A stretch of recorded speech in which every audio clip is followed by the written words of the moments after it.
दरअसल आज का जो विषय था वो ये था कि जो मार्जिनलाइज्ड लैंग्वेज है उनके अंदर जो कल्चर है उसको कैसे सप्रेस किया जा रहा है और कैसे उनको मेन स्ट्रीम में नहीं लाया जा रहा है। एक्चुअली मैं 2-3 बातें कहना चाहता हूँ क्योंकि ऑलरेडी सेशन लेट हो गया। मैं भोजपुरी भाषा के आंदोलन से जुड़ा हुआ हूँ विगत 2003 से और हमने अनेकों बार दिल्ली के और बिहार और उत्तर प्रदेश के राजधानी में भी धरना प्रदर्शन किए, लोगों का जमवाड़ा भी किया और साथ में एक संस्था है जो आपके ये उड़ीसा से ही है जो कि कोसली भाषा को लेके वो लोग बहुत 8वीं अनुसूची में, संविधान के 8वीं अनुसूची में शामिल कराने के लिए दिल्ली में जाते हैं, तो वो उनके साथ भी हमारा धरना प्रदर्शन हुआ था। अब ये सवाल है कि हम क्यों संविधान के 8वीं अनुसूची में भाषा को लाना चाहते हैं। हम सबको पता है कि ये जो भाषा है वो एक केवल भाषा नहीं है, उस भाषा को बनने में हजारों साल लगते हैं और एक भाषा कल्चरल, एक किसी भी संस्कृति का जो है वाचिक अभिव्यक्ति है, एक ऑरेटर एक्सप्रेशन। तो अब एक ऐसा प्रचलन देश की आज़ादी के बाद ऐसे भावनात्मक रूप से चीज़ें आई कि शुरुआत में 14 भाषाओं को संविधान के 8वीं अनुसूची में रखी गई। साथ में धीरे धीरे समय के साथ साथ और भी भाषाएं जुड़ती गईं, सिंधी भी जुड़ी, नेपाली जुड़ी, संथाली, बोडो, कई छोटी छोटी भाषाएं भी जुड़ती गईं, मैथिली तक भी जुड़ गई। तो मैंने एक चीज़ ये देखा कि 1-2 भाषाएं जो हमारे हैं, जैसे संथाली के हैं, बोडो ने तो बंदूक उठा लिया तो उनको जोड़ दिया गया। हम भी उठा लेंगे तो हो सकता है कि कहीं जोड़ देंगे, अब आने वाले वक्त समय बताएगा। लेकिन ये देखा गया कि जहाँ जहाँ जिस भाषा पे ब्राह्मणिकल हेजिमोनी कायम थी, जैसे मैं आपको एक छोटा सा उदाहरण देता हूँ। बिहार के छोटे से हिस्से में मैथिली भाषा बोली जाती है, बहुत छोटे से हिस्से में। लेकिन क्या हुआ, वहाँ के जो लोग थे, विशेषकर झा लोग, वो लोग बेचारे एलाइनेटेड हो रहे थे, उनको साहित्य अकादमी से अवार्ड नहीं मिलता था, यूजीसी से प्रोफेसर नहीं बन पा रहे थे, और फिर वो अपने भाई बंधु दूसरे ब्राह्मणों से कह रहे थे कि भाई तुम्हें तो सब कुछ मिल रहा है, हमें कुछ नहीं मिल रहा है।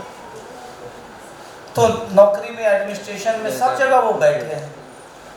उन्होंने अपनी भाषा को संविधान के 8वीं अनुसूची में शामिल करा दिया। शामिल तो हो गई, अब उनके पास तो कुछ भी नहीं था, तो उन्होंने हमारे ही चीज़ों को एप्रोप्रिएट करना शुरू कर दिया, हमारे पेंटिंग्स को, हमारे डांसेस को, सबको। मैं आपको एक छोटा सा उदाहरण देता हूँ।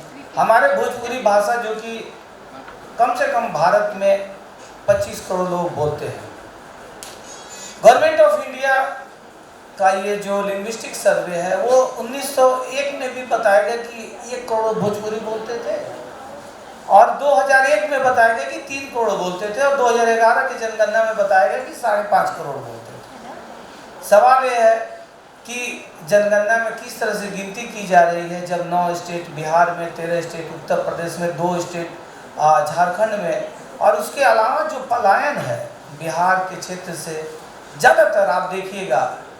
मैं छोटा एक चीज़ बताना चाहता हूँ कि बिहार के उन क्षेत्रों से सबसे ज़्यादा इंडेंचर्ड लेवल 1834 से लेकर 1920 तक मॉरिशस, ट्रिनिडाद, टोबैगो, सुमात्रा द्वीप पे, और आपको ये क्या कहते हैं, ये ट्रिनिडाद में, जमाइका में, साउथ अफ्रीका, नाटाल, मॉरिशस में, फिजी में गए, जहाज पे उन्हें मजदूर बनाकर ले जाया गया। वो सारे हमारे बहुजन के ही लोग थे, आपको जानकारी होनी चाहिए। वो कोई और नहीं थे, वो हमारे ही भाई बंधु बहनें थी, जिनको ले जाया गया ये कह के कि वहाँ चलो सोना मिलेगा, और वहाँ जाके ऐसे पहाड़ पे और ऐसे जंगल में छोड़ दिया गया। उन्होंने कालांतर में अपनी भाषा को पकड़ रखा था, लेकिन भाषा एक टूल होता है, अभी बताया इन्होंने, लिंग्विस्ट चॉम्स्की की भी बात कही। भाषा एक टूल है, हमेशा भाषा जो सत्ताधारी होता है उसकी ही भाषा होती है। जो राजा होता है जो भाषा इम्पोज कर देता है। जैसे आज़ादी के बाद से हिंदी भी इम्पोज किया गया। हमें हिंदी से कोई विरोध नहीं है, लेकिन इम्पोजिशन ऑफ हिंदी से हमें विरोध है। किसी की भाषा को मार के, यही बात जोहान्सबर्ग में ईला गांधी ने कहा था। जब विश्व हिंदी सम्मेलन चल रहा था तो गांधी जी की पोती हैं ईला गांधी, तो जोहान्सबर्ग में ये प्रोग्राम चल रहा था, 8वां हिंदी सम्मेलन था, world Hindi conference south Africa में। उन्होंने कहा जो काम अंग्रेजी पूरी दुनिया में कर रही है वो काम हिंदी को नहीं करना चाहिए भारत में। अब इतना दबाव है भाषाओं का कि हमारी भाषा को इस तरह से मार्जिनलाइज कर दिया गया कि हमें ये बता दिया गया कि अनपढ़ गंवारों की भाषा है। जिस भाषा में हम दुनिया का सारा काम करते हैं, सारा ट्रांजेक्शन होता है, ये अनपढ़ गंवार का क्या हो जाता है। हमारे यहाँ जो नृत्य है वो सारे बहुजनों का है। नेटुआ का नृत्य है जो कि नोमेडिक ट्राइब है, वहाँ पे चमारों का नृत्य है, चमरों नृत्य है, धोबियों नृत्य है, धोबी का नृत्य है। वहाँ पे आप देखिएगा तो उसी तरह गीत भी जो है सब जातीय गीत है, सब बहुजनों के ही गीत है। हमारी जो पेंटिंग है सब बहुजनों की ही पेंटिंग है, लेकिन ना तो हमारी पेंटिंग्स को दूसरे लोग जब अप्रोप्रिएट करते हैं तो वो अवार्ड ले जाते हैं, दूसरे लोग गाते हैं तो वो तो ठीक है, हमारे लोग गा रहे हैं। एक्चुअल जो मूल निवासी हैं, जो उस चीज़ को संपोषित किया पीढ़ी दर पीढ़ी आज तक, उनको कहीं से कोई मतलब नहीं रखा। तो हमारी लड़ाई यहाँ पे है। हमने लड़कर कम से कम बिहार में नालंदा विश्वविद्यालय में, इग्नू में, BHU में भोजपुरी भाषा केंद्र खुलवाया और अब धीरे धीरे हम लोग आगे बढ़ रहे हैं। लेकिन केंद्र सरकार भोजपुरी के प्रति या और दूसरी भी जो भाषाएं हैं उनके प्रति ज़्यादा जेनरस नहीं है। अब हमें अभी नेशनल एजुकेशन पॉलिसी आई है NEP 2020।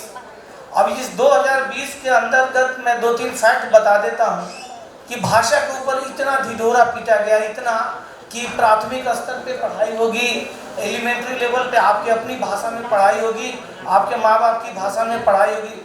जो मैं बोल रहा हूँ सेम लैंग्वेज लिखा है, पेरेंट्स के लैंग्वेज में, जो आपकी वर्नाकुलर है, जो आपकी जो घर की भाषा है, आपकी जो डायलेक्ट्स है, उसमें ही होगी। लेकिन सवाल ये उठता है कि भारत सरकार ने NEP को कैबिनेट से पास क्यों नहीं कराया, और पास कराया तो उसको संसद से क्यों नहीं पास कराया। सॉरी, कैबिनेट से तो पास करा लेकिन संसद से तो नहीं कराया।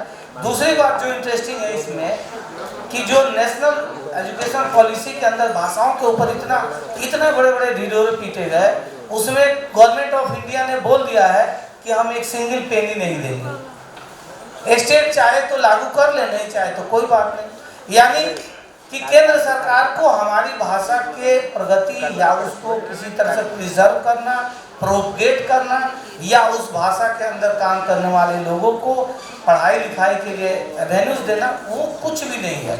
उसके लिए नीपा कोई पैसा नहीं देगा सर, एक पैसा नहीं देगा। मैं नीपा की नीरा गुप्ता मेरे साथ ही, प्रोफेसर नीरा गुप्ता, पीछे मैं SCRT के एक प्रोग्राम में गया हुआ था उत्तर प्रदेश में, तो हमारी बातचीत हो रही थी। तो मैंने बोला मैडम ये तो प्लास्टिक के फूलों का गुलदस्ता है नेशनल एजुकेशन पॉलिसी। तो वो दबे स्वर में बोल रही थी क्योंकि केंद्र में वो ऑलरेडी है नीपा में और हम लोग यूपी में थे जहाँ बोल रहे थे, तो थोड़ा डर भी था कि कुछ ऐसी बातें नहीं निकल जाए जो बाद में हम लोग पता लगे कि प्रोग्राम खत्म होने के बाद अंदर गए। तो फिर हम लोग थोड़ा डरे समय भी अपनी स्थिति को समझ के उतना ही गोल मटोल बातें कर लिए। लेकिन सवाल ये उठता है कि सरकार ने तो ढिढोरा पीट दिया, बोला कि भाई SCRT बनाएगी। SCRT कह रही है कि हमें क्या लगा है कि हम बनाने जाएं, ऑलरेडी हम हिंदी अंग्रेजी पढ़ा ही रहे हैं। आप उड़ीसा में हैं तो आपको 2 चीज़ और दे दिया है, 8वीं अनुसूची में हैं आप, साथ में आप क्लासिकल लैंग्वेज भी हैं। 4 द्रविड़ियन लैंग्वेज को छोड़ दीजिए, मतलब कहने का तात्पर्य यह है कि मलयालम, कन्नड़, तेलुगु, तमिल और एक संस्कृत जो है। अभी संस्कृत के लिए सरकार को की जो का दिल है वो बिल्कुल धड़कता रहता है।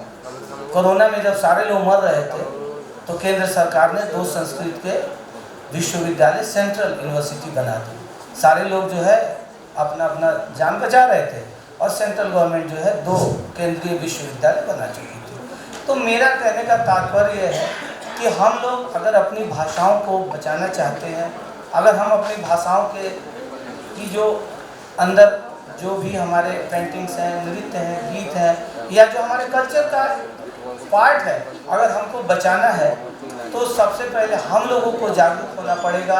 हमें जो सोई हुई सरकार है उसको जगाना पड़ेगा, और जो डोमिनेंट लैंग्वेज है उसके पैरेलल हमें अपनी चीज़ों को सामने रखनी पड़ेगी, और फिर सरकार से दो हाथ करना पड़ेगा, तभी हम आ पाएंगे।